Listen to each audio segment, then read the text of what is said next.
It started with a little green cup 30 years ago on a California workbench. A cup that answered one man's what if. What if you could create anything? Design with complexity as limitless as your imagination. Store digital files instead of physical parts. Waste less, manufacture faster, customize products on the fly. One little cup, the first 3D printed part and the future of manufacturing. And where's that technology now? It's in the car you drive. It's in the classroom. It's on the silver screen and in the shoes we wear.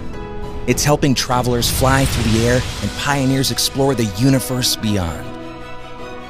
It's making wheelchairs a thing of the past, and it's giving man's best friend a new pair of legs. It's allowing surgeons to plan and practice medical procedures long before they scrub in. It's producing complex metal parts on demand, breaking down the barriers of traditional production.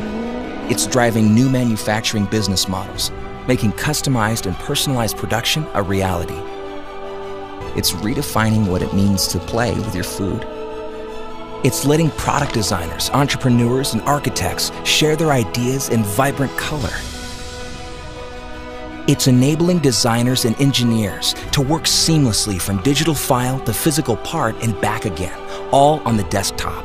It's empowering students with the digital literacy they need to become tomorrow's inventors, innovators, and disruptors, and putting parts manufacturing at the tips of our fingers on demand anywhere in the world. Who knew that a tiny cup would lead the way for millions of ideas, inventions, prototypes, and products? That a single stroke of inspiration would unlock the potential within each of us to transform the way we work, learn, and live. For 30 years, our customers have used 3D printing to engineer tomorrow's breakthroughs. What does your future hold?